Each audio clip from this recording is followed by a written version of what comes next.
Hello guys, welcome to my channel. In this channel, I will give you some tips and tricks to help you boost your speed in AutoCAD. And for today's video, I will discuss about exploring field and table. Let's start with table. Okay, since this tutorial is for field command, exploring field, I prepared already the table. This one just command table, and then you can explore how many columns, how many rows, like that. But I already prepared. And the sample of as you can see, there is a rectangle with a different sizes and different color, different name. We can use that one. I'll show you later. All of the properties of this rectangle, it will show automatically in this table. Okay, let's start. What you can do is just double click the cell, right click, insert field, and then look for the all of this is a field name that we can use for field command. You can explore that one, but for now, for this tutorial, I will give some example of this for you to have an idea what field command is, or what is the concept of field command. Let's say, for example, object. When you click object, okay, just click object and then select. Since our first column is name, just select the name and then okay. Oh wait, I think there's something wrong. Okay, let's start again. I think I select the color, not the content. Okay, let's do that again. Insert field, object, select object. Since this is name, select the text. See, I select the color. That's why it showed the yellow. Now we will select the content. Okay, rec 1. And then next, same procedure.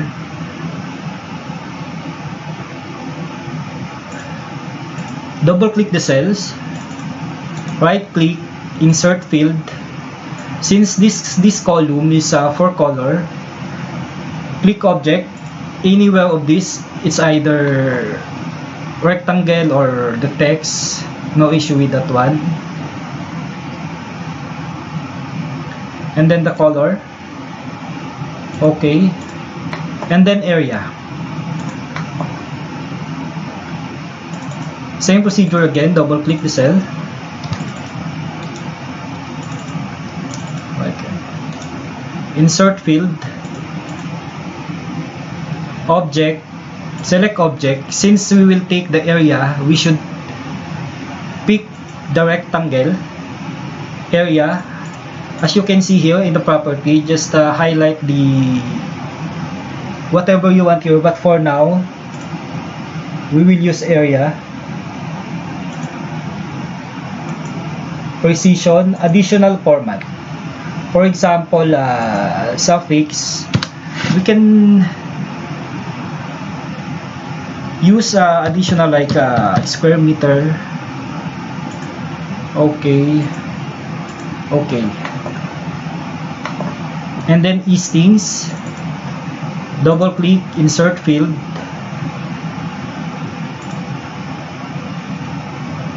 again select object. Since we are looking for the eastings and the northings, the location, the position of the object, this is the use of the point. We will select the point. And then since the eastings or northings, we will select position.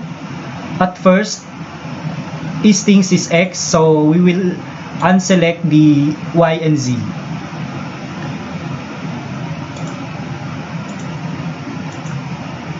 Okay. So that is the position for eastings. And then northings, same procedure. Insert field, object, select the point, position. Since we will get the northings, select Y, same format. Okay, so this is the location, and so on and so forth. We will do it in the other rectangle, same procedure.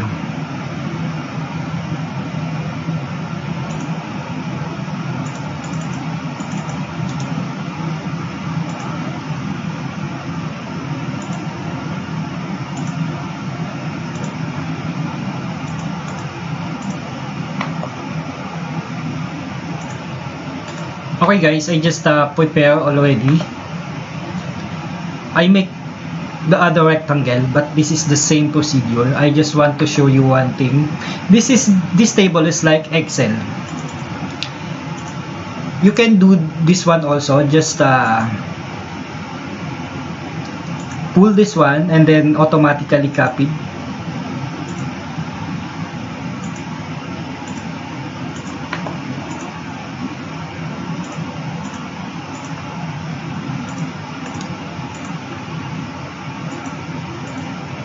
And then since this is a record 4, we can do this same, double click, highlight, right click, and then edit field. Since this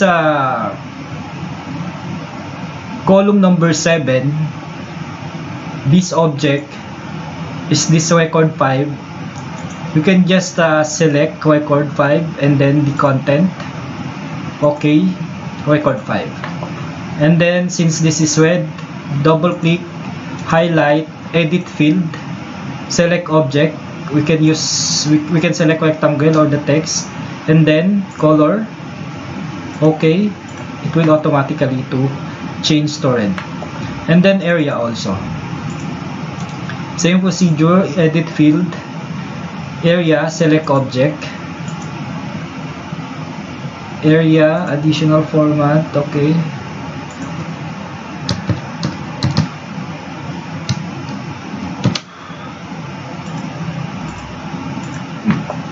and then the position, the eastings and the northings.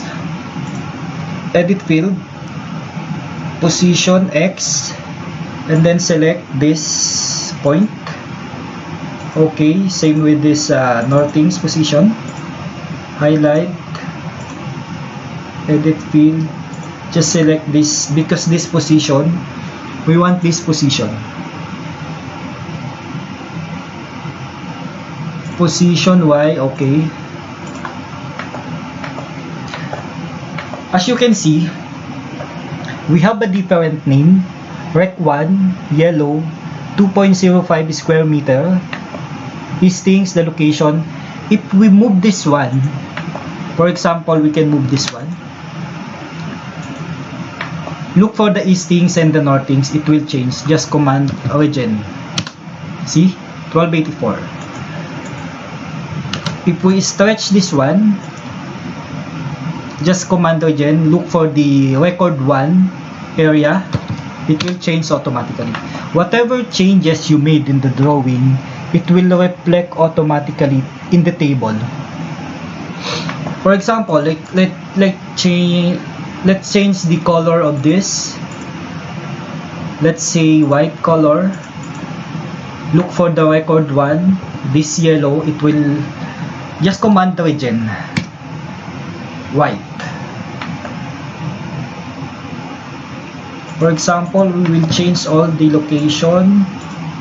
Let's change the color of every rectangle.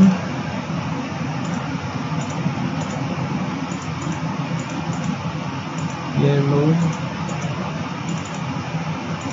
And then let's change the area, or let's change the name. Let's say Raj.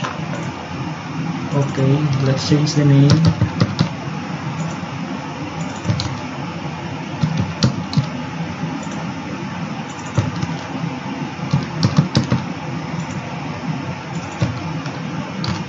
That's my...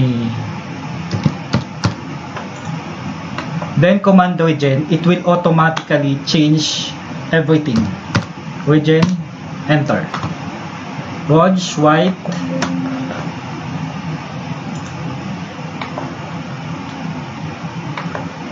Rog, Dasco, Penino. It will change automatically.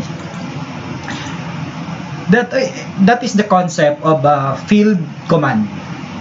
And one more thing, there is one here. Let's say we will point this.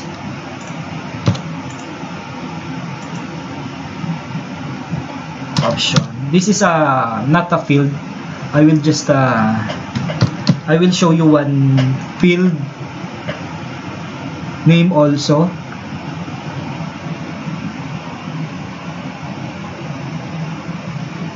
For example, okay. Apply to layout, cancel.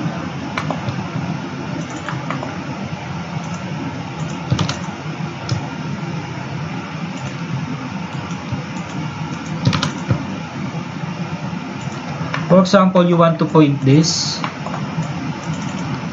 and then you want to know the location of this file in a hard copy. We can do that using field also. Let's try this one, field command.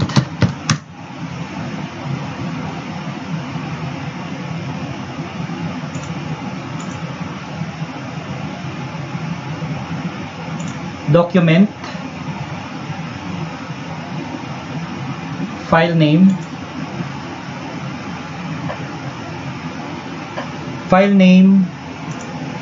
this is just text, if uppercase, lowercase, or what. You can see it here. If we select file name, it will show here only the file name, the path. Much better if we use the path and file name, okay? And then put it here. Let's say 2 size.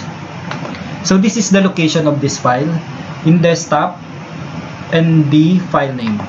When we do point out of this in the hard copy,